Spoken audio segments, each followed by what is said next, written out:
Saya hanya mengcounter jawaban apa yang disampaikan oleh Pak Menahim Ali, bahwa ada perbedaan dari Pentateuch Samaria. Itu yang dibawa Pak Ali itu sudah terjemahan dalam bahasa Ibrani modern. Punya saya lebih asli, masih bahasa bahasa Samaritan betul, kotak-kotak, bahasa kuno. Wah, ini aslinya, ini tidak kayak yang itu palsu ya. Terjemahannya itu tidak sah ya. Mana yang Islam? Lihat dulu. Nah itu boleh dilihat bagi yang bisa baca bahasa Samaritan. Saya punya grade-nya juga, kalau mau belajar boleh.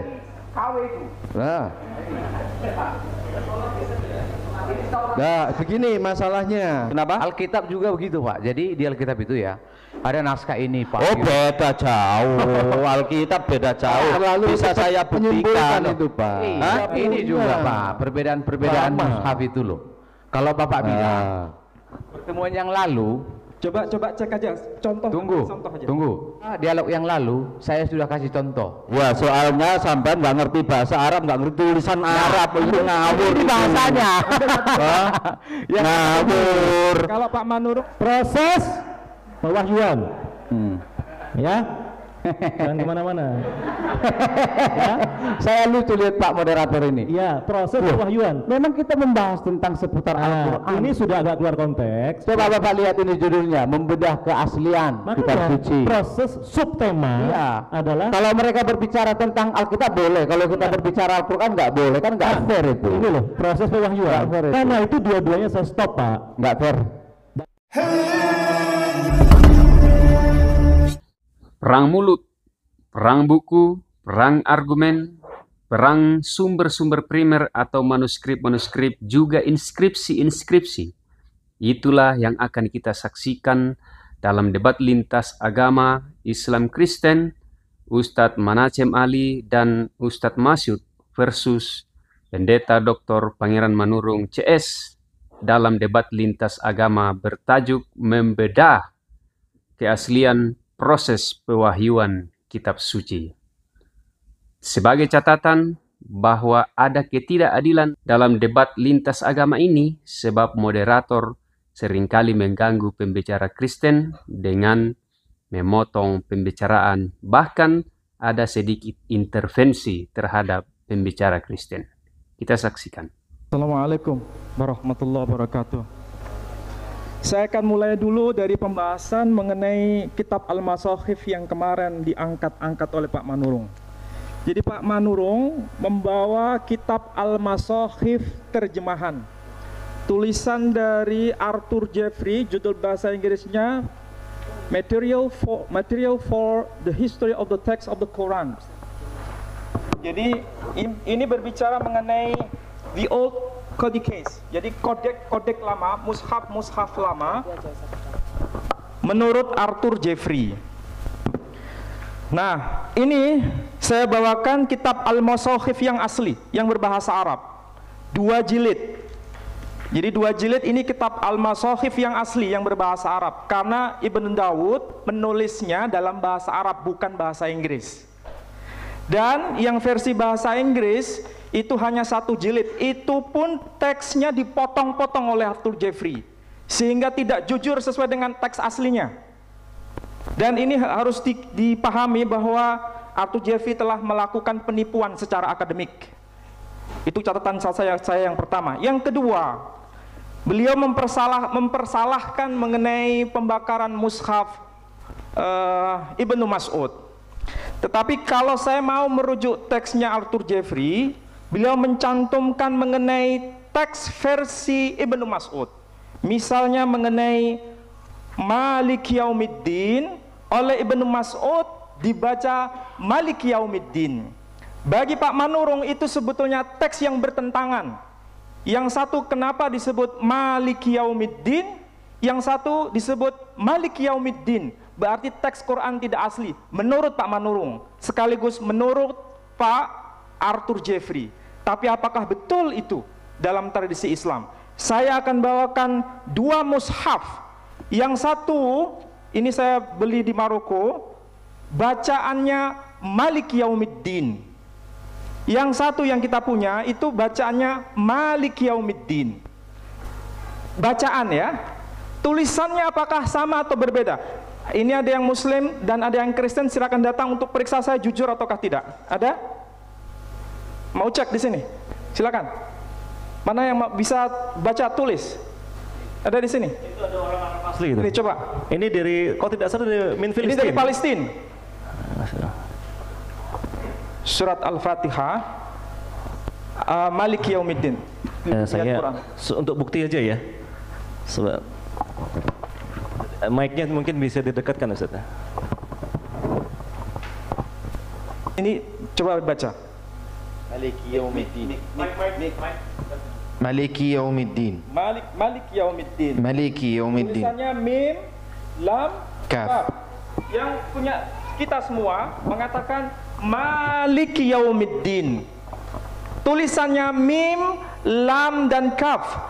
Kedua-duanya sah sebagai riwayat dari Nabi Shallallahu Alaihi Wasallam. Boleh membaca Maliki Yaumiddin dan boleh membaca Maliki Yaumiddin.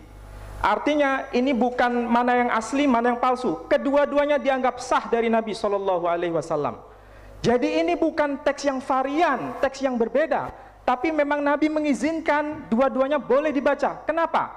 Karena kedua-duanya adalah dialek bahasa Arab pada zamannya. Dan Nabi melestarikan dialek-dialek itu. Ini berarti apa yang dijelaskan Arthur Jeffrey bahwa yang satu salah sangat keliru. Dan anehnya yang dianggap keliru oleh Arthur Jeffrey karena Ibnu Mas'ud membacanya Maliki Yaumiddin, ternyata sampai sekarang kita bisa baca teksnya. Jadi Ibnu Mas'ud menurut Jeffrey ini keliru. Di mana kelirunya? Satu. Yang kedua, di dalam kodek Ibnu Mas'ud terbaca wa auso biha Ibrahimu banihi wa Yaqub. Teksnya di sini ada wa auso biha Ibrahim. Kalau teks yang kita punya wa wasso biha Ibrahimu banihi wa Yaqub. Kalau diartikan maknanya sama. Kenapa yang satu mengatakan auso, yang satu mengatakan wa wasso? Kedua-duanya maknanya telah berwasiat.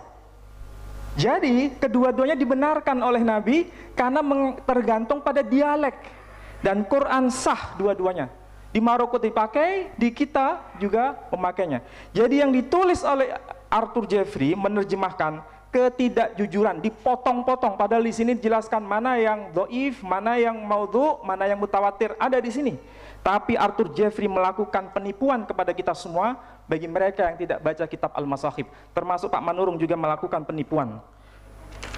Yang kedua, hari ini saya bawa kitab Taurat yang katanya hanya tadi sekedar perbedaan bacaan. Perbedaan bacaan. Ini saya bukakan.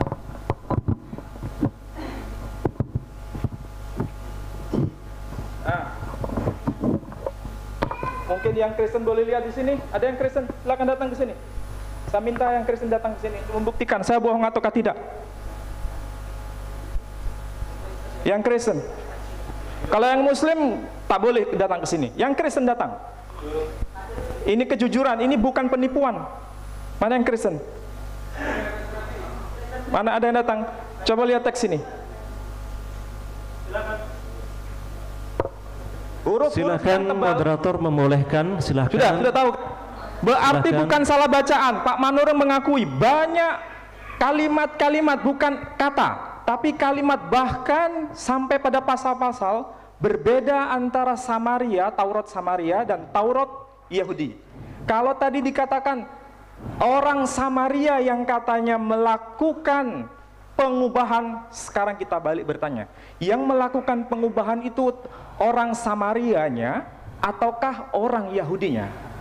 Padahal antara Samaria dan orang Yahudi sama-sama mengaku dirinya pengikut Taurat Musa. Lalu Taurat Musa yang mana yang harus dikatakan yang sahih, yang otentik? Versi Samaria ataukah versi Yahudi?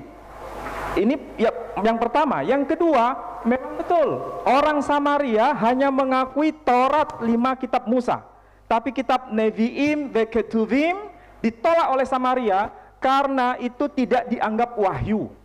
Jadi perjanjian lama versi Kristen itu yang ada kitab Nevi'im dan Ketuvim, bagi orang Samaria bukan wahyu, bagi orang Yahudi itu wahyu. Lalu definisi wahyu dan bukan wahyu itu apa?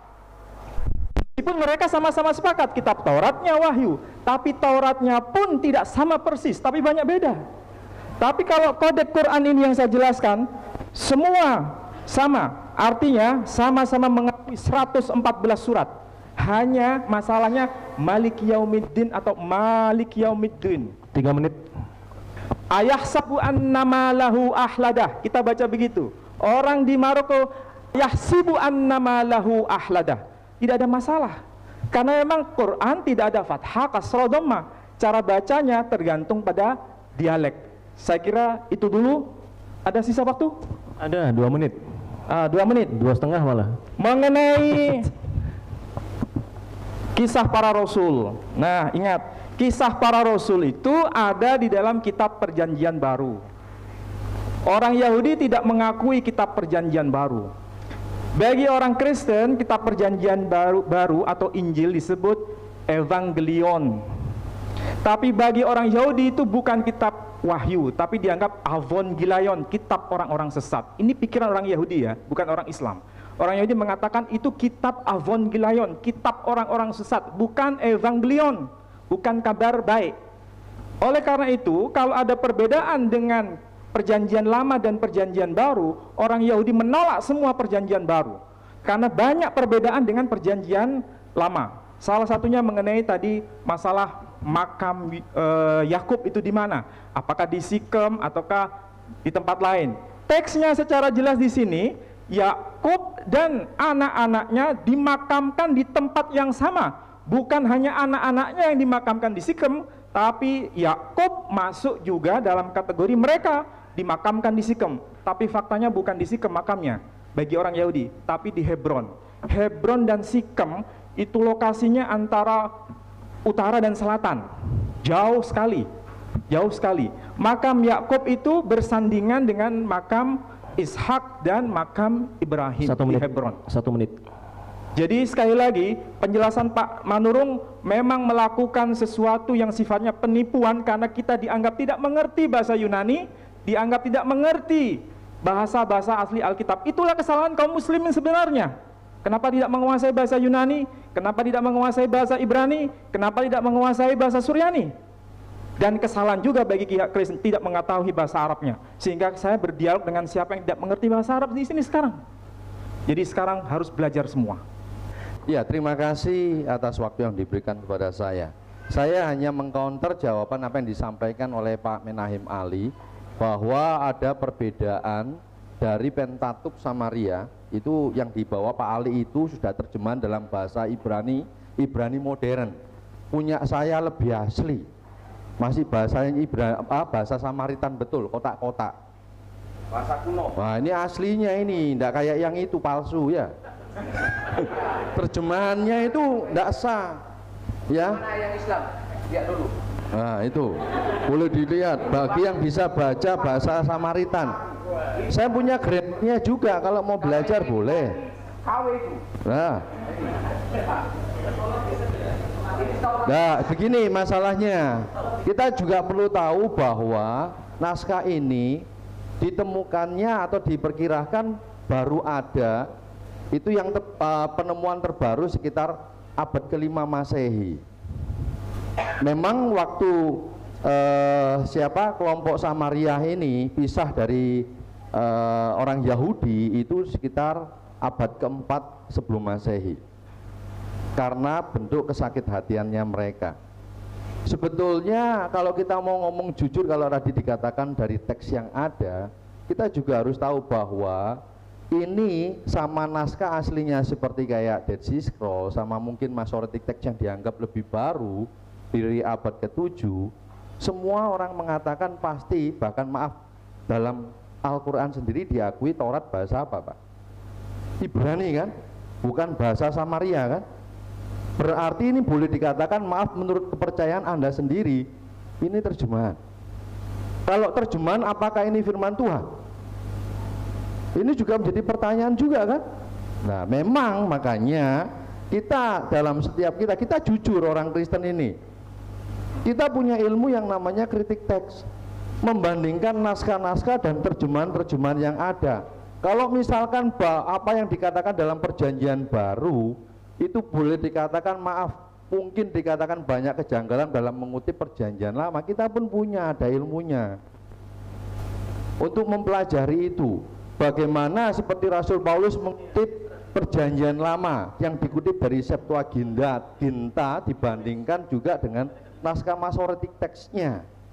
Jadi banyak, bukan berarti apa yang kita pelajarin bukan untuk melihat keperbedaan dari naskah-naskah yang ada, tetapi bagaimana kita ini melihat naskah yang benar itu kayak apa.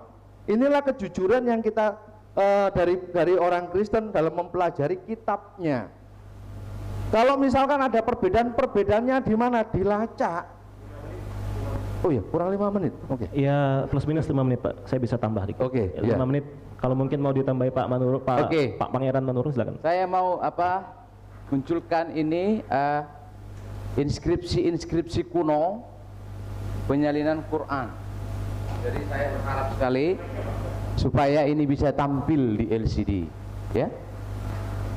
Karena saya senang, saya bahagia sekali hari ini karena kita ada dialog yang membahas teks-teks kuno.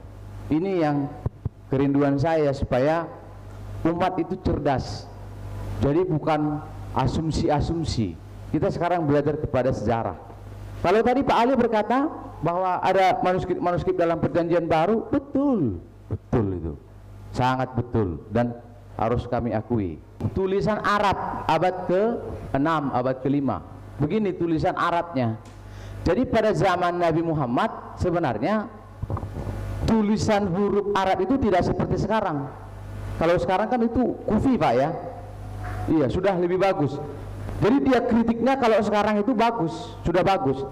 Tapi ketika dulu disalin tidak seperti itu. Nah, ini perbedaan-perbedaannya. Misalkan mushaf Topkapi, itu yang saya katakan dulu, bahwa kalau kita mau konsekuen sejarah penyalinan Al-Quran, coba mana tunjukkan ke saya salinan kuno Quran yang dituliskan oleh Abu Bakar dan yang lain-lain. Karena kalau itu pasti ada, pasti hurufnya tidak seperti Quran yang sekarang, pasti tidak, karena masih kuno itu.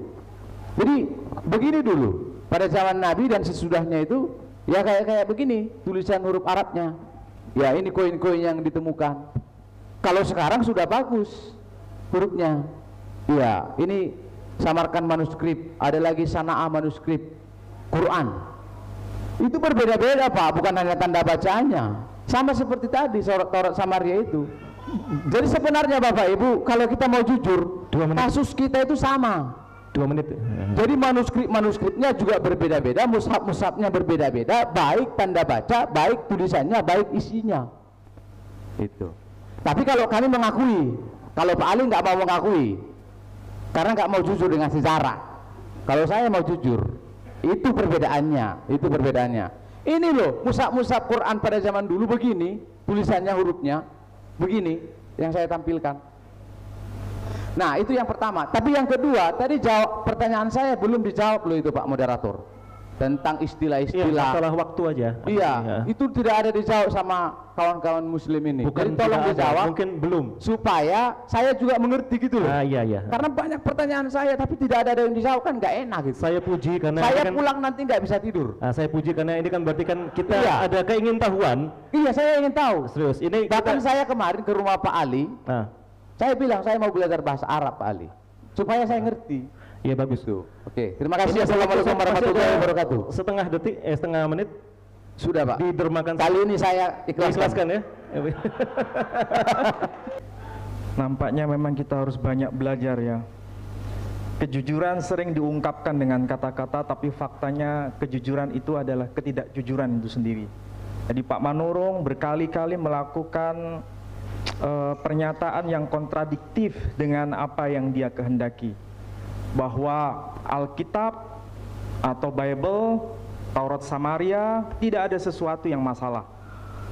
Memang betul, saya akui ini adalah teks pembandingan antara Taurat Samaria dengan Taurat Yahudi, ditulis dengan huruf Ibrani modern, dalam arti huruf Ibrani yang dipakai sekarang sama. Mengapa? Tujuannya supaya orang-orang yang menekuni bahasa Ibrani bisa langsung baca. Tujuannya. Kalau yang itu tadi, saya boleh pinjam, Pak? Saya boleh pinjam.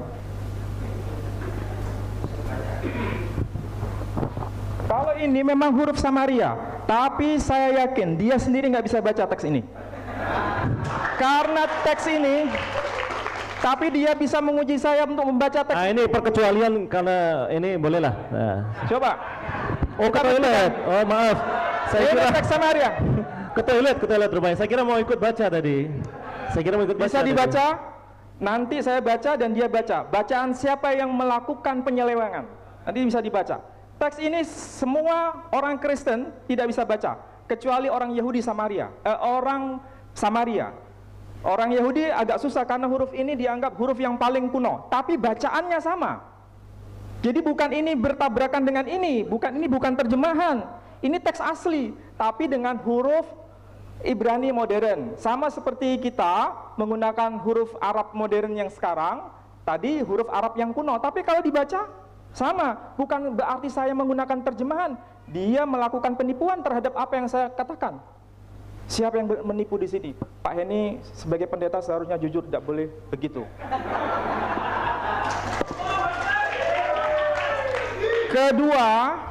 Kedua, teks yang ditayangkan tadi, yang kufi, coba tadi. Teks yang kufi itu sudah dibahas oleh Al-Dhami, sudah dibahas ini. Dan memang kita bangga dengan ditemukannya manuskrip yang ada di San'a, di Yaman. Karena kita punya data manuskrip abad pertama Quran dituliskan. Dan itu ditulis nama Mushaf Ali bin Abi Thalib, disebutkan begitu di San'a. Berarti teks yang ada pada zaman sahabat yang katanya Arthur Jeffrey dibakar, ternyata sampai sekarang ada yang tidak terbakar. Artinya tulisan Khalifah keempat, teks penyalinan dari masa Utsman itu sampai sekarang masih kita baca. Dan harus jujur Pak Manurung, Bapak tadi bilang abad pertama ya Qurannya iya, ya. betul. Nanti Dan Muhammad abad keberapa ada? Abad pertama Hijriah. Iya. Sebentar, Pak, ini nanti tanggapi nanti ya. Oke. Oh iya, nanti ada waktunya. Oke. Jadi jangan dibayangkan abad pertama Masehi itu Yesus masih dipersoalkan dia lahir sebelum Masehi atau satu Masehi. Ini Nabi Muhammad tahun 571 Masehi, abad ke-6. Itu hitungannya nanti kita pakai Hijri bukan Masehi. Jadi saya katakan abad pertama itu abad pertama Hijri, Pak, bukan Masehi. Harus belajar lagi lah Hijriah itu apa. Masih ada banyak waktu, Ustaz. Jadi ada banyak waktu. Jadi ini baru dipakai 4 menit 5 menit. Karena tadi ada kerusakan juga. Masih 4 menit. Masih ada 6 menit. Saya tadi pinjam, saya kembalikan. Saya sudah tahu ini dan memang saya punya di rumah. Hanya nggak saya bawa ini. Saya bawa yang ini supaya bisa dibaca. Ternyata nggak bisa baca. Ya sudah, sama-sama rugilah. Tapi yang jelas saya sudah menjawab dengan kitab Al-Masakhif ini. Sudah tidak ada masalah. Yang kedua, justru yang bermasalah adalah manuskrip kitab Taurat, itu yang pertama. Yang kedua, kanon-kanon juga tadi belum dijawab. Mengenai tadi ada pertanyaan mengenai ya Ukhta Harun juga, ya kan? Samiri. Ingat, dalam Quran istilah Samiri itu menunjuk pada nama satu orang.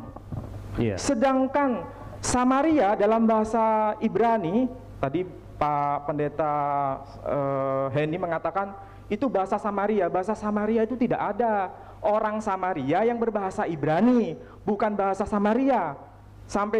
Mulai dulu sampai sekarang bahasa Samaria itu tidak ada, bahasa Ibrani. Cuman kenapa? Gramatikal. Iya, itu bahasa Ibrani sama dialek Samaria. Bahasa Ibrani dialek Yehuda. Beda, tapi sama-sama Ibrani, bukan bahasa Samaria. Keliru banget. Tuh, ya, Keliru betul. Yang kedua, nanti. Ya, maksud saya Pak Ali bukan itu. Bukan bahasa Samaria. sebentar, ini waktu saya. Kemudian Ya, nanti waktunya ya. Kemudian Habis ini 10 menit, udah. 10 menit. Samiri dalam Quran itu menunjuk satu orang, bukan Somronit. Somronit itu orang Samaria. Somronit banyak. itu komunitas. Waktunya masih Memang 5 ada menit. 5 menit, masih 5 menit. Ada kemiripan, tapi jangan diklaim kemiripan itu kemudian menunjuk pada yang dimaksud oleh beliau. Keliru. Sama dengan kita pernah mengatakan, beliau ya, bukan saya, pernah mengatakan bahwa Haman itu hidup zaman setelah Fir'aun.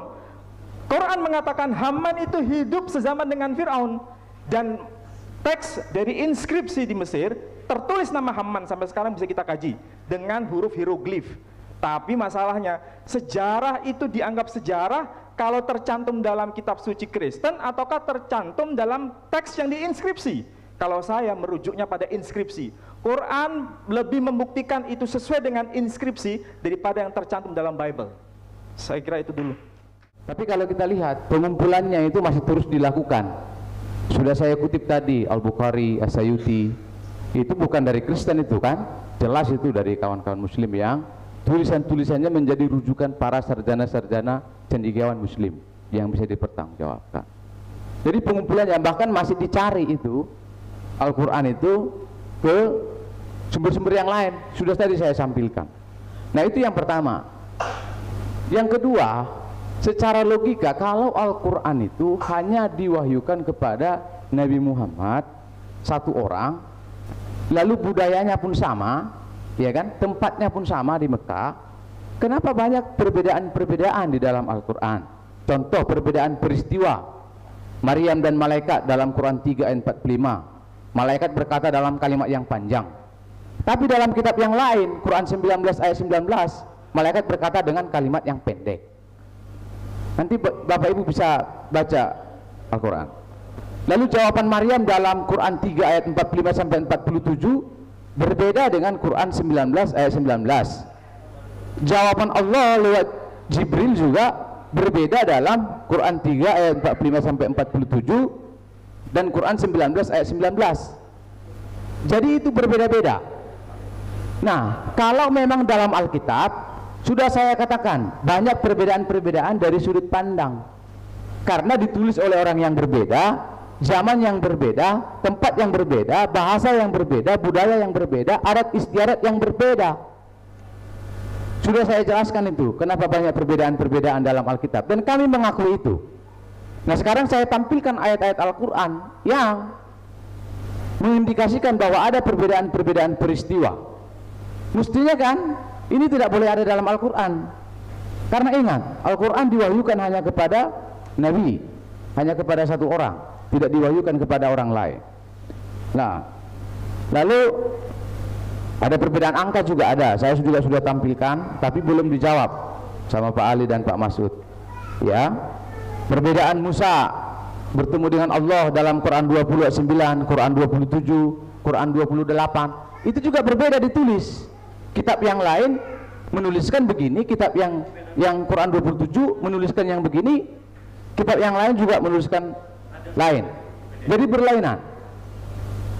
Lalu proses pengumpulan Al-Quran, kalau kita belajar sejarah Al-Quran, proses pengumpulannya ada banyak juga pertentangan-pertentangan antara Umar, Abu Bakar, Utsman dan lain-lain, sehingga ada naskah-naskah, mushaf-mushaf yang berbeda ya.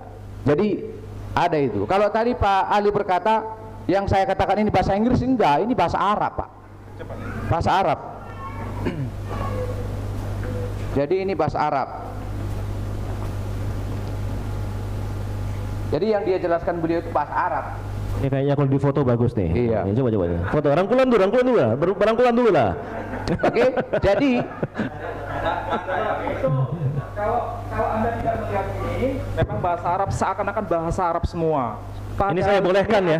Saya bolehkan nih, saya bolehkan. Teks yang dikutip itu memang berbahasa Arab karena Quran berbahasa Arab, tapi penjelasannya, pengertiannya dalam bahasa Inggris. Lain dengan kitab Al-Masahif yang saya bawa tadi, teks kutipannya itu sama Pak, kita satu-satu. Sebentar. Coba gini, lo ini kan waktu saya sebenarnya. Coba gini Pak Ali. Tadi kita bawa Taurat yang asli, ya kan? Lalu Bapak bawa yang bertuliskan Ibrani modern. Sekarang Bapak bawa yang langsung berbahasa Arab, saya bawa yang pakai pengantar bahasa Inggris. Kita satu-satu. Benar nggak? Apanya satu-satu? Loh, kami kan bawa Taurat yang asli, Bapak nggak bawa Taurat Samaria yang asli. Bukan masalah itunya. Ini teksnya sama dengan yang saya miliki. Loh ya iya. Misalnya kata apa ini? Ian. Soalnya bawa begini jadi repot. Jadi teksnya ini emang berbahasa Arab, betul. Dia mengutip bacaan Ibnu Mas'ud seperti apa. Dia kutipkan sama dengan di situ. Cuma di sini langsung penjelasan si Arthur Jeffrey ini tanpa mengutip sanad-sanadnya. Kalau di sini ada sanad-sanadnya. Arthur Jeffrey membuat ulasan itu karena memang setelah beliau lihat teksnya, naskahnya, memang ada perbedaan. Makanya dikomentari. Sama seperti dengan yang Bapak bawa tadi. Jadi ada perbedaan teks Samaria dengan teks Masoret teks, lalu ditanggapi, dibuat komentar. Sama kita satu-satu. Bukan. Kalau coba lihat di situ tidak ada komentar. Bukan. Oke, sekarang giliran saya, Pak. Masa giliran saya Bapak juga bicara? Moderator bilang nanti jam 2 kita baru close. Sekarang ini giliran Bapak, silakan. Oke. Jadi itu ya. Begini, Bapak Ibu, saya mau jelaskan. Logikanya, kalau pewahyuan dari Allah hanya kepada Nabi Muhammad, mestinya ketika Nabi Muhammad wafat tahun 632, mestinya Al-Quran sudah selesai. Benar apa tidak? Loh, kok tidak? Karena wahyu Allah hanya kepada Nabi Muhammad. Artinya kalau wahyu dari Allah sudah selesai, sudah tuntas, mestinya Al-Quran sudah tuntas. Tapi kalau kita lihat secara penyalinan dan pengumpulan Al-Quran belum. Iya, buktinya masih dicari lagi ke sumber yang lain, korma dan yang lain-lain. Nanti itu masalah pengumpulan Quran. Nanti punya kesempatan ya. Iya, oke. Oh gitu, ditanya sudah, tidak apa-apa. Hidup itu tidak boleh saklek lah gitu. Nah, contoh hadisnya Sahih Bukhari yang berkata bahwa sumber pewahyuan itu masih dicari ke tempat yang lain. Ini tulisan Sahih Bukhari. 2,5 menit. Zaid ibnu mencari dari sumber lain. Maka aku mulai mencari Al-Quran dan mengumpulkannya dari bahan tertulis pelapa, daun kurma, sampai aku menemukan surat At-Taubah. Masih dicari. Nah itu ya. Lalu pertanyaan yang saya selanjutnya itu tadi naskah-naskah yang berlainan, ya. Lalu Al-Quran yang ada yang dilupakan, ya, surat Al-Baqarah, lalu ada yang diganti 1,5 menit, ada yang hilang, ya, ada yang hilang dan yang lain-lain. Saya sudah berkata dari awal, kalau dibandingkan konsep pewahyuan Al-Quran dengan konsep pewahyuan Bible, maka konsep pewahyuan Al-Quran lah yang paling ideal, yang paling sempurna. Karena apa? Langsung dari Allah kepada Nabi Muhammad. Tapi faktanya banyak kontradiksi. Itu yang saya ingin pelajari. Kalau pewahyuan Alkitab sudah tadi dijelaskan melalui sejarah manusia, orangnya yang berbeda, itu kompleks. Jadi tidak semudah yang dibayangkan mempelajari Alkitab itu. Rumit itu. Quran itu dianggap Quran apa yang keluar dari lisan Nabi. Itu sudah tertulis dalam beberapa lembaran-lembaran. Ini yang disebut sebagai kitabah, penulisan. Jadi penulisan atau kitabah itu sudah ada pada zaman Nabi. Hanya itu tercecer-cecer. Ada yang ditulis di atas pelepah korma, ada yang ditulis di atas perkamen, kulit binatang dan sebagainya. Belum dalam bentuk kodeks. Kalau kodeks itu artinya sesuatu yang terjilid, belum dibentuk. Tapi kalau ditulis sudah. Masalahnya yang dijadikan kodeks itu, dalam bentuk kodeks itu memang terjadi pada masa setelah Nabi tiada, dijadikan kodeks, dijadikan bentuk jilid. Ini yang tidak dipahami oleh Pak Manurung. Jadi istilah kodeks dalam bahasa Arab namanya tadwin. Jadi dihimpun. Ini dilakukan atas kesepakatan para sahabat Nabi. Jadi sahabat Nabi betul-betul satu dengan yang lain saling mengawasi. Mana yang disebut Quran, mana yang hadis, mereka tahu, sehingga membedakan yang dijadikan dalam satu kodeks. Ini yang Quran, ini yang wahyu dari Allah, ini yang sabda Nabi, dibedakan, tidak dimasukkan dalam satu kodeks. Sehingga dalam Islam itu ada Quran satu kodeks sendiri, hadis di luarnya. sehingga para sahabat tahu itu. Nah, bukan berarti Nabi menerima wahyu itu sampai pada kodeksnya. Itu kekeliruan besar. Jadi membuat kodeks, menjadikan himpunan dalam satu buku seperti ini itu baru pada masa sahabat. Ini tidak ada kaitannya dengan wahyu, ini ijtihad, kesepakatan para sahabat Nabi. Ini yang harus dipahami, bukan berarti tadi saya sejak awal sudah mengatakan Nabi tidak menerima Quran dalam bentuk buku dari atas langit kemudian dilemparkan kepada Nabi, bukan. Tapi betul-betul wahyu yang tidak kita bisa pikirkan seperti apa wahyu itu. Berarti Pak Ali setuju? Oh, belum. sorry. Nah, jadi dalam bentuk kodeks ya. Kemudian yang kedua mengenai kenapa ayat yang di sini berbeda, padahal ini ya dialog antara Allah dengan Musa. Kenapa ada dua versi? Itu sebetulnya bukan dua versi. Ingat, kalau kita kembali kepada sejarah, Nabi Musa itu bukan penutur bahasa Arab. Jadi Tuhan tidak mungkin bicara dalam bahasa Arab. Pasti bicara dalam bahasanya Musa, yakni bahasa Ibrani. Sehingga kemudian wahyu yang diterima oleh Nabi kita Muhammad SAW berarti menerjemahkan wahyu yang dulu pernah beliau sampaikan kepada Musa dalam versi berbahasa Arab. Ini pun ada dalam ruang sejarah Nabi.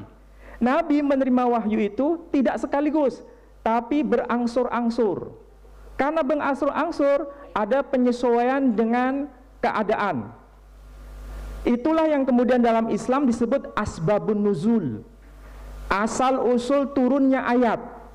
Bisa jadi asal usul turunnya ayat itu wahyunya adalah dari Allah Subhanahu wa Ta'ala, tapi yang satu lebih panjang, yang satu lebih pendek, sebagaimana yang tadi yang dikatakan. Jadi itu sama-sama wahyu Allah, tapi dalam asbabun nuzul, pewahyuan yang tidak berada pada satu momen yang sama, tapi berbeda. Sehingga disitulah yang dikenal dengan istilah asbabun nuzul dalam Islam. Jadi bukan sesuatu yang bertentangan. Ini beda dengan perjanjian baru. Perjanjian baru itu menuliskannya dalam satu momen. Misalnya Injil Matius ditulis dalam satu momen, tidak ditulis berangsur-angsur, tidak, dalam satu momen. Kalau Quran tidak, dalam berbeda keadaan, atau dengan bahasa sederhana berbeda zaman. Itu yang disebut sebagai asbabun nuzul. Saya kira yang muslim tahu mengenai asbabun nuzul, asal usul turunnya ayat. 5 menit. Ya, saya tambahin masalah perbedaan mushaf. Mushaf itu banyak sekali, tapi diandalkan oleh para sahabat waktu itu bukan tulisan, bukan mushaf itu, ya hafalan itu. Hafalan, bukan mushafnya. Mushaf banyak sekali, mushaf Ali bin Abi Thalib, mushaf Ibnu Mas'ud, mushaf Ubay Ibnu Ka'ab, kemudian juga ya banyak sekali. Nah, sebagai contohnya ya, mushaf yang terdapat pada jadi masih banyak ya mushaf-mushaf seperti Anas Ibnu Malik, Aisyah, Hafsah dan lain-lain, itu sebenarnya Hafsah juga dari itu. Nah, sebagai contoh ya, sebagai contoh ini yang terdapat pada mushaf Ubay Ibnu Ka'ab, surat Al-Fil dan dengan surat Al-Quraisy itu dijadikan satu. Mengapa? Karena nggak ada bismillahnya. Loh, apakah ini kemudian disebut, oh ini kan berbeda berarti Al-Quran? Bukan, karena memang waktu itu Ubay bin Ka'ab lupa ya, nulis bismillahnya sehingga jadi satu. Dulu kan nggak ada model paragraf-paragraf gitu, langsung aja kan. Itu dianggap satu. Loh, apakah ini kesalahan dari Nabi Muhammad atau kesalahan? Loh, ini kan kesalahan manusia, tapi andalan mereka itu adalah hafalannya itu. Jadi jangan dianggap seperti Bible itu. Bible memang nggak ada yang hafal persoalannya ya, beda. Nah, terus nanti ya bisa jadi saya nulis, karena saya juga ya berteman dengan Ustadz Faiz Abdul Razak, bapaknya itu penulis Al-Quran di se-Indonesia ini ya. Ya bisa jadi nanti saya yang nulis surat As-Saff atau surat apa, kemudian lupa, saya surat At-Taghabun saya masukkan di situ. Ya, surat At-Taghabun saya masukkan di surat As-Saff, sebab kadang orang mengantuk itu kan terkadang bisa. Tapi apakah kemudian ini jadi pedoman? Loh, ini buktinya ada yang berbeda. Itu karena faktor kesalahan manusia. Lah, bagaimana membuktikan bahwa ini yang tidak benar? Sahabat-sahabat yang lain itu dipanggil oleh Zaid bin Haris itu caranya. Oh, ternyata milikmu ini yang salah, nggak benar. Ya, ada kasus seperti itu, ada. Nah, jadi Pak Manurung ngotot-ngotot loh, memang nggak ngerti masalah Al-Quran. 3 menit itu. Masih ada waktu 3 menit sebelum saya tutup. Masalah bahasa Ibrani Musa ketika berhadapan dengan Allah, kenapa bisa berbeda? Pertanyaan saya, kalau sampai dalam Al-Quran ketika Musa bertemu dengan Allah, Nabi Musa pakai bahasa Ibrani, seperti apa itu Nabi Muhammad memahami bahasa Ibrani? Yang pertama. Yang kedua, kalau seumpama itu bukan lagi proses pewahyuan, tapi sudah istilahnya itu sudah sampai kepada sahabat-sahabat, bagaimana para sahabat bisa memahami bahasa Ibrani padahal itu abad ke-6 Masehi dan seterusnya. Yang kedua. Yang ketiga, masalah bahasa Ibrani tadi. Kalau kita lihat naskah-naskah kuno Al-Quran, tidak ada itu ditemukan bahasa-bahasa Ibrani. Beda kalau perjanjian lama, ada bahasa Ibrani sekitar 99%, lalu ada 0,sekian% bahasa Aram. Ada beberapa kitab dalam perjanjian lama itu menggunakan bahasa Aram. Dan memang kita mengakui itu karena memang teks-teks kunonya itu ada. Itu masalah bahasa Ibraninya Musa. Ini 3 dulu ya. Kayaknya, yang kedua, ini kedua nih. Ya. Oke, baik. Yang kedua masalah tadi. Lupa. Pernyataan tadi Pak Mas'ud bahwa ini yang saya senang, Pak. Bahwa dalam proses pengumpulan Al-Qur'an ada sahabat yang berkata bertemu sahabat yang lain, punyamu itu salah. Punyaku ini yang benar. Dan itu memang saya baca. Saya baca dalam sejarah penyalinan Al-Qur'an.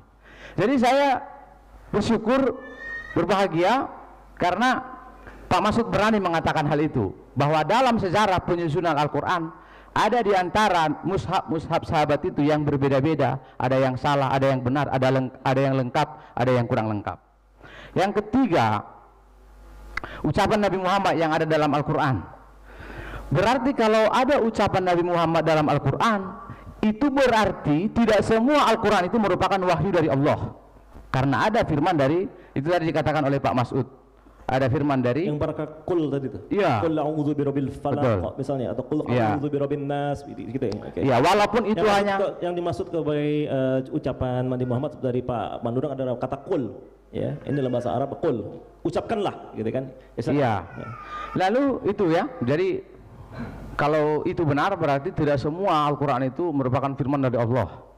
Yang terakhir yang ingin saya diskusikan, ada beberapa peristiwa dalam Al-Quran itu yang setelah diselidiki, Pak, secara arkeologi tidak pernah terjadi. Contoh yang tadi sudah saya katakan, suku-sukunya orang Ad, orang Lut, orang Ud, itu tidak pernah terjadi. Bahkan ketika orang Yahudi menyebutkan bahwa Isa itu Rasulullah, itu para cendekiawan-cendekiawan Muslim berkata, menyimpulkan ini tidak pernah peristiwa ini terjadi. Makanya ada tulisan Muhammad Khalafullah, Al-Quran itu bukan kitab sejarah.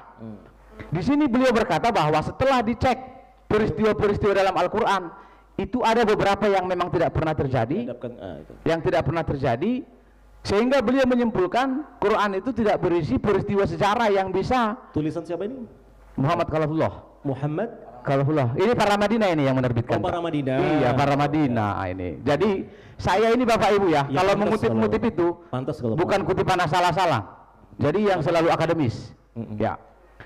Beliau berkata bahwa setelah dicek peristiwa-peristiwa dalam Al-Quran memang tidak pernah terjadi. Ada beberapa yang tidak pernah terjadi, sehingga ketika para penafsir Al-Quran ingin menyelidiki, mereka kesulitan. Jadi ini yang saya senang. Ada beberapa kawan penulis dari Muslim yang jujur dengan sejarah. Ini saya sangat apresiasi yang begini-begini. Jadi ini loh yang kita ingin pelajari itu tentang bagaimana pewahyuan Alkitab, Sudah, dan Pak. Al-Quran. Jadi biar tidak- Oke, itu dari saya. Nanti bisa kita diskusikan itu, Pak. Pak Heni nanti Terima ya. kasih. Jadi bukan dalam bahasa Ibrani. Bahasa Ibrani itu kan Nabi Musa mendapatkan firman dari Allah. Kemudian Allah menyampaikan kepada Nabi Muhammad tentang firman-Nya dia kepada Nabi Musa itu dalam bahasa Arab. Jadi diterjemahkan oleh Allah. Itu. Ya. Nabi Muhammad itu buta huruf, nggak bisa baca Ibrani, nggak bisa. Dan kalau ada yang mengatakan bahwa Nabi Muhammad itu menjiplak Bible, Bible diterjemahkan Nah, ke dalam sekarang bahasa pertanyaan Arab itu. saya, apakah di surga itu berarti ada dua bahasa, bahasa Ibrani dan bahasa Arab? Jadi kadang-kadang Allah berfirman dalam bahasa Arab, kadang-kadang Allah berfirman dalam bahasa Ibrani. Untuk apa di surga? Itu kan di dunia. Nabi Musa itu di dunia, Mas. Loh ya iya, ketika Allah berfirman kepada Nabi Musa kan berbahasa Ibrani. Loh apa Allah itu nggak bisa bahasa gitu toh? iya. Nah, iya. Berarti ada dua bahasa ya? Loh, bukan dua bahasa, 1178 bahasa Allah bisa.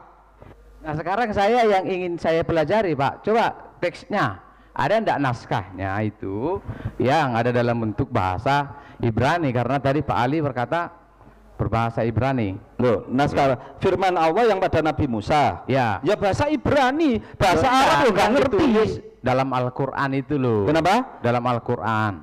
Bukan tertulis dalam Al-Quran. Allah menyampaikan kepada Nabi Muhammad bukan dalam bentuk tulisan. Ya, bukan dalam bentuk tulisan. Sudah saya katakan Nabi Muhammad itu nggak bisa baca tulis, langsung dihafal. Setelah itu disampaikan kepada para sahabat, baru ditulis itu. Ya, itu yang pertama. Jadi bukan apa, terus Nabi Muhammad menerima firman dari Allah tentang firman Allah pada Nabi Musa, terus disampaikan pada Nabi Muhammad pakai bahasa Ibrani, ya tolak-toleh. Nggak bisa. Coba saya bantu Ya. ya. Jadi begini, inilah kesalahan kita memahami bahasa wahyu itu apa maksudnya. Volumenya agak Begini, Quran itu diturunkan dalam bahasa Arab. Ada dialog nabi-nabi terdahulu yang ditulis dalam Al-Quran. Nabi Musa, Nabi Ibrahim, Nabi Nuh, bahkan Adam, bahkan Tuhan sendiri bicara dengan para malaikat.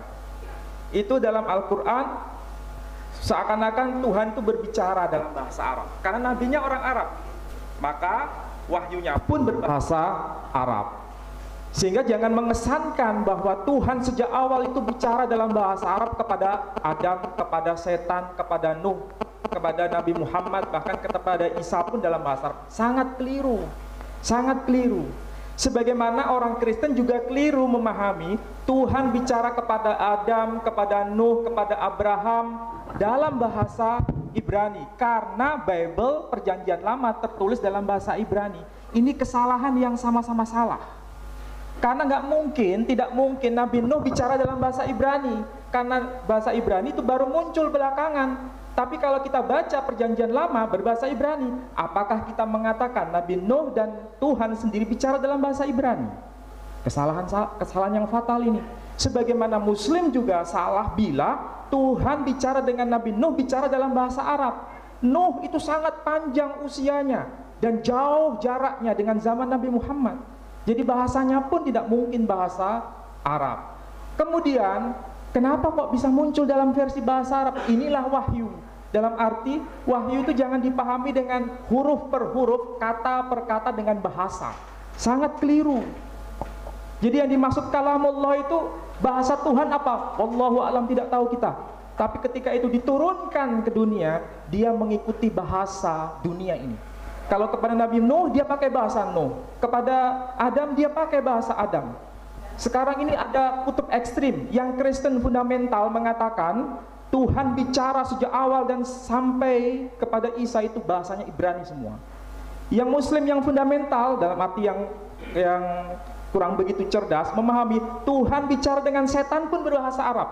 Karena Quran mengatakan demikian. Ini kesalahan yang fatal dalam memahami wahyu. Jadi harus hati-hati Pak Manurung, seakan-akan teksnya Arab itu ada di dalam dirinya Tuhan. Salah sekali. Kita tidak bisa membayangkan itu. Yang nuzul ke dunia ini dalam versi berbahasa Arab. Jadi kalau kita membaca ayat misalnya wa idz qala Isa ibn Maryam ya bani Israil, dan ingatlah tatkala Isa berkata kepada bani Israel. Ini teksnya berbahasa Arab, tapi kita kan juga merenung mengenai ayat ini. Ini kan dialog antara Isa dengan bani Israel. Apakah berbunyi seperti ini dulu ketika Nabi Isa hidup? Tentu tidak. Tapi kenapa kok muncul versi bahasa Arab? Karena diwahyukan kepada Nabi Muhammad dalam bahasa kita sekarang. Wahai Muhammad, ini ungkapan Nabi Isa yang dulu, ini aku wahyukan kepadamu dalam versi terjemahan berbahasa Arab supaya kamu paham. Itu wahyu. Jadi jangan dipahami kata per kata mana yang betul. Tuhan itu ngomong maliki atau maliki. Kita tidak membayangkan Tuhan bicara dengan bibirnya. Ini kesalahan fatal kaum Kristen memahami Quran.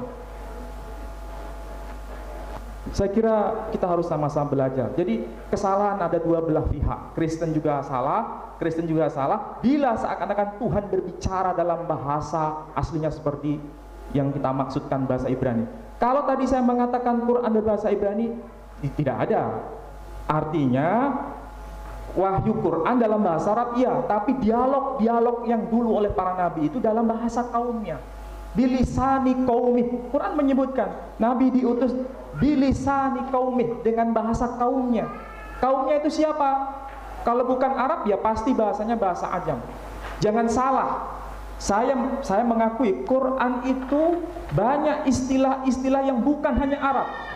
Parsi masuk. Injil itu bukan bahasa Arab, tapi itu adalah istilah Yunani yang diarabkan. Kenapa? Kalau kita cari kata Injil dalam bahasa Arab, tidak bisa dicari akar katanya. Bahasa Koptik, Pak. Iya, aslinya memang bahasa Yunani, tapi melalui pintu bahasa Koptik. Karena apa? Dalam bahasa Koptik tidak bisa mengatakan Avon Gilayon, tapi Ingilion. Dalam bahasa Arab kemudian menjadi Injil. Orang-orang Koptik sampai sekarang, orang-orang Koptik kalau mengatakan huruf jim tidak bisa, selalu bergeser menjadi G, Injil. Dalam bahasa Arab menjadi Injil. Orang Mesir pun juga sama, tidak bisa mengatakan Jamal Abdul Nasir, tapi Gamal Abdul Nasir. Ini bahasa. Jadi jangan memahami Quran itu seakan-akan Tuhan itu bicara dengan huruf per huruf. Salah, sangat salah. Oh iya, makanya tadi saya jelaskan di awal itu, kalau dalam Alkitab itu Pak ya, pewahyuan itu tidak seperti yang dipahami oleh orang-orang di luar Kristen. Jadi pewahyuan itu banyak, melalui penglihatan nabi-nabi, melalui nubuatan memang yang langsung dari Allah, contoh kepada Nabi Musa, 10 hukum Taurat dan seterusnya. Ini bebas saja langsung. Oh ini tanya jawab ya. Jadi saya coba mengawasi bapak-bapak ini, saya ajak ngobrol berempat. Mic-nya mati ini. Jadi saut-sautan boleh, tapi tertib ya semuanya ya. Oh iya tertib Pak. Moderatornya ya nggak tertib. Sebentar, saya tambahi. Mau jadi moderator saya ganti. Ya, saya tambahi. Jangan bercanda. Silakan sini. Ya, masalah mushaf yang berbeda dan kurang. Berarti sepakat itu nanti dulu saya akan sebutkan. Kita menemukan ada mushaf yang kekurangan tulisan Bismillah. Tadi kan gitu toh. Berarti adalah. Terus bagaimana menunjukkan ini salah? Itu kan banyak mushaf dan itu ya umat Islam itu hafal surat-surat itu. Sehingga kalau ini kok begini, berarti jadi jangan sekali-kali seperti orang Kristen mengandalkan tulisan ini. Kalau kita berbicara masalah menghafal, itu harus kita bedakan dengan kebenaran. Misalkan ya, nanti kalau saya hafal jampi-jampi orang Batak misalkan, iya, orang topung inilah topung. Apakah itu kebenaran? Kan tidak juga. Loh. Jadi kalau berbicara menghafal, sebentar, Anda keliru pemahamannya. Memang itu kita kan memahami Al-Quran, ya kan? Al-Quran itu bukan dalam bentuk tulisan. Ya. Pertanyaan saya, kalau memang semua sudah dihafal, kenapa misalkan Zaid mencari sumber-sumbernya itu ke orang lain misalkan? Kalau sudah dihafal, kan masih ada ya dicari, kemana-mana dicari. Tapi kan sudah dihafal katanya. Memang dia. Lalu yang kedua, Al-Quran berkata bahwa ada memang ayat-ayat yang terlupakan. Nggak ada yang terlupakan. Ada, itu. Pak. Nggak ada. Cari sampai mati nggak ada. Lupa, lalu digantikan dengan yang lain. Ada itu. Enggak. Ini forum ilmiah. Tunjukkan buktinya, buktikan. Tadi saya sudah kasih tahu kok Yang ayat-ayatnya mana? itu. Yang mana? Ayat yang mana? Coba Ayat saya rajam buka. yang mana? Dari tadi saya tanya kepada Anda ayat rajam yang mana? Gitu loh. Oke. Yang ayat rajam mana? Ini saya juga ada di sini. Sementara Pak Heeh. Pak Nurung mencari. Boleh. Pak ini silakan mungkin menanggapi. Ya. Halo. Harusnya. Ayat yang mana mana segmen ayatnya? Kenapa? Apa itu ya, Pak? Iya, mana? Enggak, belum tentu wong dilupakan, bukan dimansuh kok itu maksudnya. Oh, iya. Itu Kalau mansuh ada ayat yang dimansuh dan itu diakui, dan mansuh, nasikh mansuh itu sudah ada di zaman Nabi. ini Catatannya masih ada. Ibnu Mas'ud juga punya catatannya, tapi kemudian karena dimansuh kemudian Oke Pak, tadi dikatakan bahwa Al-Quran itu jangan dilihat dari sisi tulisannya, ya kan, dari hafalannya. Nah, dari hafalan tadi kan mau tidak mau juga nanti ditulis toh Pak. kenapa? Kan mau tidak mau kan ditulis kan. Betul, Nah, tapi dari waktu itu, iya kalau sekarang tulisan seperti ini, oh ada kesalahan, bisa diedit pakai komputer. Kalau pada masa setelah Gutenberg itu punya mesin cetak itu, oh ada kesalahan, dicopot hurufnya, diganti. Lah kalau di masa dulu, kalau sudah tertulis, Nah, ya kan, namanya tertulis, ya udah, apa, ya akhirnya apa, hafalannya ini. Dan di samping itu perlu diingat bahwa kalau dalam bentuk tulisan itu kan lambang ucapan. Ya. Terkadang yang namanya lambang, ya tulisan itu kan antara yang satu dengan yang lain kan juga berbeda, ya, ya kan? otomatis. Tapi ucapan kan tetap. Tuh, lihat juga kan, dari kalau kita mau jujur ya Pak, Iya. dari kan tadi dikatakan bahwa mushaf dalam Al-Quran kan banyak, dan boleh dikatakan itu pun dikumpulkan dari para penghafal Al-Quran pada saat itu. Ya otomatis juga mempengaruhi, otomatis ada beberapa dialek-dialek yang agak berbeda. Iya dah Pak. Betul. Nah, Iya. ya toh. Terus dari tulisan-tulisan yang ada itu, dari hafal-hafal kan dituliskan, dituangkan dalam bentuk tulisan. Iya. Ya. Apakah boleh dikatakan waktu tulisan itu waktu dicocokkan sama penghafal, apakah semua bisa seragam dan sama? Ini kan juga menjadi pertanyaan. Nah, seragam dalam satu dialek. Cek Pak. Ya, iya. Belum mari Pak. Ya. Terus kemudian otomatis Pak, dalam selanjutnya orang menghafal kan pasti ada pedomannya. Dari yang mana? Dari hafalan yang pertama. Padahal kalau kita mau melihat sejarah, Khalifah Umar juga punya, iya toh.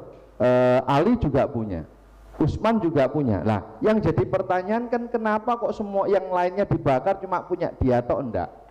Kalau mau jujur seharusnya kan semua dibuka, ditunjukkan. Kenapa ada perbedaannya? Makanya di kita ini jujur Pak, ada ilmu yang namanya kritik teks. Nah, gini Pak, makanya itu kan tinjauannya berbeda begini. Ya. Di situ kan banyak dialek.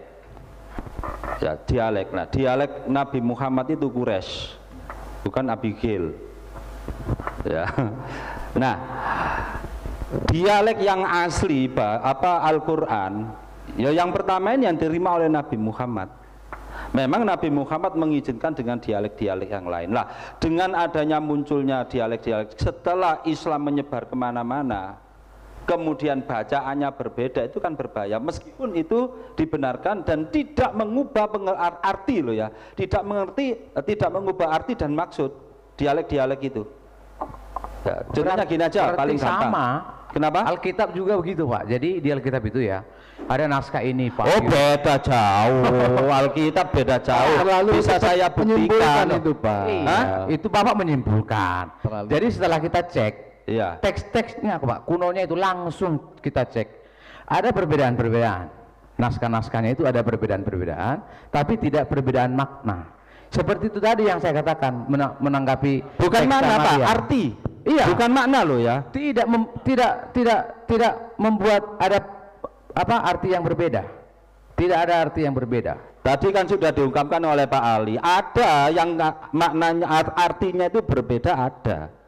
Dan saya juga bisa mengungkapkan itu. Begini, Sekarang kenapa banyak naskah-naskah itu begini. Jadi waktu itu kan Sebentar, sampai niki minta penjelasan saya.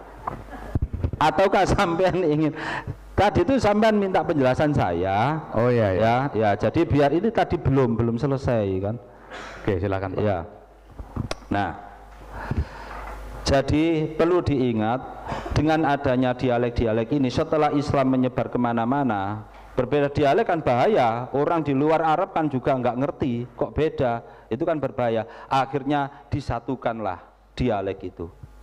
Ya, Al-Quran Mushaf Utsmani, tapi Al-Quran Mushaf Utsmani ini juga mengkonfirmasi dari mushaf yang ditulis saat Abu Bakar, yang kemudian dipegang oleh Umar, setelah Umar mati dipegang oleh Hafsah. Ternyata dicek sama. Seandainya ada perbedaan antara miliknya Ali, ya, Ali bin Abu Thalib dengan miliknya Utsman bin Affan, ada bukti nyata. Apa? Ketika perang Siffin, kelompok Muawiyah hampir saja kalah, terus kelompok Muawiyah ya mengangkat Mushaf Utsmani. Seandainya Mushaf Utsmani ini memang tidak disetujui oleh sahabat-sahabat yang lain, termasuk Ali bin Abu Thalib, menantu Rasulullah SAW, pasti saat itu tidak akan mau berhenti dan pasti akan perang terus. Karena apa? Tidak terima dengan Mushaf bin Affan kan itu. Ya, sementara itu dulu, silakan Pak Ali nambahi. Ya, begini. Memang ada perbedaan cara dalam menyikapi bacaan-bacaan yang dianggap berbeda menurut versi Kristen dan versi Islam. Kalau versi Kristen, sebetulnya ada satu bacaan yang betul, sedangkan bacaan yang lain itu dianggap diragukan. Kalau diragukan biasanya diletakkan di bagian paling bawah, catatan, footnote, sehingga orang boleh menyatakan mana yang asli dan mana yang tidak. Berarti itu sudah menentukan mana yang wahyu dan mana yang bukan wahyu. Tapi agak kesulitan untuk menentukannya, maka diletakkan di bagian bawah. Artinya pewahyuan itu tidak ganda, tapi tunggal. Itu versi Kristen, sehingga ada catatan kritik yang disebut aparatus kritikus. Kebetulan saya juga bawa di sini. Kalau Islam beda.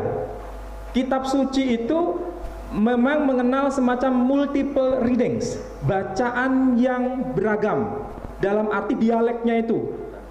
Bukan varian, bukan perbedaan bacaan yang mana yang betul, mana yang salah, bukan. Kedua-duanya dianggap Ada betul. Pak, ada itu bukan perbedaan. Saya belum selesai.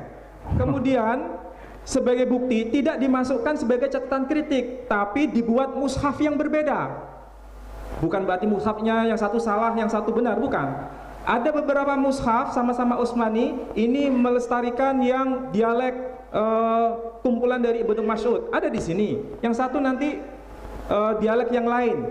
Seperti tadi saya sudah mengatakan mengenai Maliki Yaumiddin dan Maliki Yaumiddin, kedua-duanya diterima. Tetapi yang satu bukan yang salah, yang satu benar, bukan itu. Dua-duanya betul.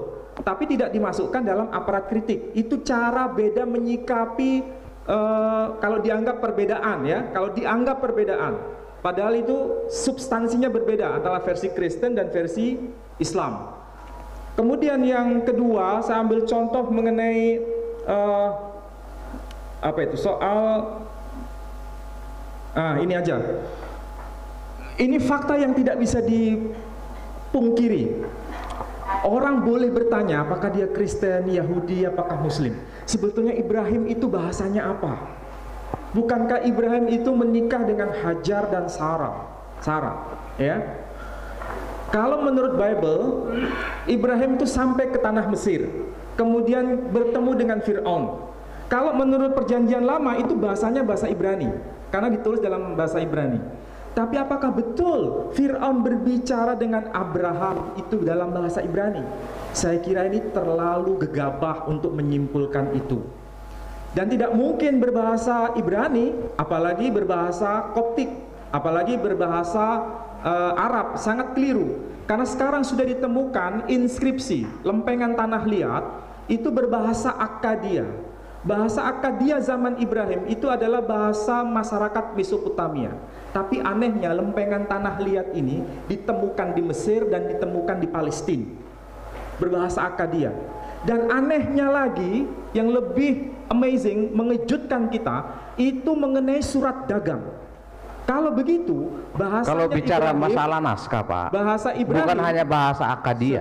Sebentar. Loh, katanya ini bisa ini, kok dari Muslim terus yang bisa ngomong? Mungkin Saya kan maksudnya menjelaskan belum mengenai selesai. Tadi kan inskripsi. penjelasan. Ya, Sebentar gitu ya. lagi. Jadi pasti itu bahasanya bahasa Akkadia. Sudah menjadi bahasa internasional. Jadi pasti bahasanya bukan bahasa Ibrani, apalagi bahasa Arab, sangat keliru semua. Nah, kenapa muncul dalam versi bahasa Ibrani? Karena yang menerima Taurat itu Nabi Musa, dan itu pada zaman bahasa Ibrani berlaku. Pada zaman Ibrahim tidak ada bahasa Ibrani, belum muncul. Tapi bahasa Semitik, Ibrani, Arab, Suryani itu baru muncul kemudian. Bahasa yang lebih kuno itu disebut sebagai Semitic language. Itulah yang disebut bahasa Akkadia. Itu kalau kita semua ngerti mengenai linguistik. Tapi kalau teologi susah mengerti linguistik. Bahaya kalau orang berteologi tanpa mengenal bahasa. Itulah pentingnya kita belajar filologi, belajar linguistik, belajar teologi, kemudian belajar inskripsi supaya paham. Ya. Boleh saya nanggapi Pak ya? Tadi Bapak bilang katanya apalah sebuah bahasa kan, bahwa Tuhan berbicara dengan, tapi Bapak bilang sekarang kita harus belajar linguistik bahasanya. Iya toh, mau ndak mau kita harus belajar grammarnya kan, mau ndak mau untuk memahami apa yang menjadi pembicaraan, apa yang disampaikan oleh Tuhan kepada manusia kan melalui bahasa. Walaupun kita ndak tahu, mungkin Bapak menyimpulkan ndak tahu itu bahasanya pada saat itu bahasa apa, tetapi setidaknya melalui bahasa orang bisa mengerti. Iya kan Pak? Dari penghafal kalau kita mau jujur, makanya saya katakan tadi, mau tidak mau dikatakan penghafal pun nantinya juga akan menulis, iya kan? Ditulis hasil hafalannya. Dari tulisan mau tidak mau juga nantinya dihafalkan lagi, bisa terus dan berlangsung terus. Dan ini pun kalau kita mau kita telaah dengan benar, pasti juga ada kesalahan sama. Jadi apa yang dilakukan baik pihak Muslim maupun dari pihak Kristen, bagaimana supaya kita bisa tahu menjaga keberadaan dari kitab yang dipercayakan maupun kitab yang kita pegang, tetap harus yaitu tadi memperkecil kesalahan-kesalahan yang ada dengan ilmu-ilmu yang dimunculkan, dengan ilmu-ilmu yang diajarkan, supaya apa? Tidak terjadi kesalahpahaman dalam menafsirkan ayat itu. Betul tidak? Ya kan seperti itu maksudnya. Bukan berarti terus kemudian kita mau melihat apakah ada yang salah di Alkitab. Loh, juga ada di Al-Quran juga sama ada kalau kita mau jujur varian-variannya. Tetapi kan kita punya ilmunya, bagaimana memahaminya, bagaimana kita menelaah dari segi bahasanya, dari penemuan inskripsi-inskripsi yang ada, itu pasti sama Pak. Kita berusaha tidak kalau sudah berbicara tentang keimanan, ya toh, kita bicara surga dan neraka, semua orang pasti butuh kepastian. Boleh saya tanggapi lagi? Jadi begini Pak Heni secara langsung dan jujur hari ini mengatakan bahwa Alkitab ada kesalahan-kesalahan dan diakui, dan itu harus ada ilmunya. Ya, sementara Islam katanya juga ada kesalahan-kesalahan. Tapi kesalahan ini memahamkan sesuatu konsep yang keliru. Tadi kan sudah saya jelaskan perbedaan-perbedaan dalam Al-Quran. Maaf Pak, kesalahan dalam Alkitab ini sama dengan kasus yang di Al-Quran. Tulis, ya, kesalahan tulisnya. Maaf, bukan kesalahan doktrin. Kalau kita mau jujur, kodeks yang kita punya tiga-tiganya kodeks besar, semuanya tidak ada perbedaan Pak. Justru banyak perbedaan. Saya juga punya. Ini juga Pak, perbedaan mushaf itu loh. Kalau Bapak bilang pertemuan yang lalu, coba cek aja contoh. Tunggu. Dialog yang lalu saya sudah kasih contoh. Ibu-ibu mungkin ada yang hadir ya. Wah, soalnya sampai nggak ngerti bahasa Arab, nggak ngerti tulisan Arab, itu ngawur ini bahasanya. Ngawur. Kalau Pak Manurung bisa menunjukkan, mungkin hadirin ada yang bisa memberikan satu contoh dengan data ini. Saya nanti kan sejarawan para cendekiawan Muslim memang berkata ada perbedaan Ini contoh, gitu. contohnya begini Pak di sini. Iya. Cendekiawan Muslim yang didikan Barat toh. Tahu saya. Nah, jadi siapa? Bapak Ibu, kalau kita berbicara tentang Terakhir Pak, tak jawab Pak. Engkau mulai jarine turun dijawab ngono. Oke, silakan Pak. Sampean kalau kelamaan berbicara. sing ngomongi. Oke. Ya. Saya mengalah aja wis. Sebentar. Oh maaf ya. Ada kisah-kisah dalam Al-Quran yang tampaknya ahistori gitu kan. Ya memang tampaknya ahistori, sama seperti kasus tampaknya ya ahistori karena memang belum ditemukan situsnya, sama seperti kapalnya Nabi Nuh. Kalau orang berpikir di masa abad pertengahan, oh itu ahistori, buktinya mana ada kapal. Nah, ternyata kemudian kan diketahui, sama seperti kaum Ad, kaum Lut dan lain-lain. Ya karena itu kan masuk dalam wilayah arkeologi, perlu ada penemuan-penemuan. Ya, enggak. Jadi sampean ngomong ahistori itu nanti dulu, kan masih banyak ditemukan. Kemudian tentang masalah di Al-Quran itu kan ada sebutan Uzair itu. Tapi Pak ya, kalau Alkitab itu makanya banyak para profesor-profesor, coba lihat karya-karya mereka itu tentang arkeologi peristiwa-peristiwa dalam Alkitab. Saya tahu gini ya, pada masa Nabi Isa sudah ditemukan apa belum kapalnya Nabi Nuh? Sudah. Belum. Sampean itu Sudah. sekarang sudah. Masa Nabi Isa maksudnya tadi. Pertanyaannya masa Nabi Yesus. Di masa Yesus apakah sudah ditemukan kapal Nabi Nuh? Oh iya, itu sekarang baru ditemukan. Lah iya Pak, sampean itu salah dengar iku.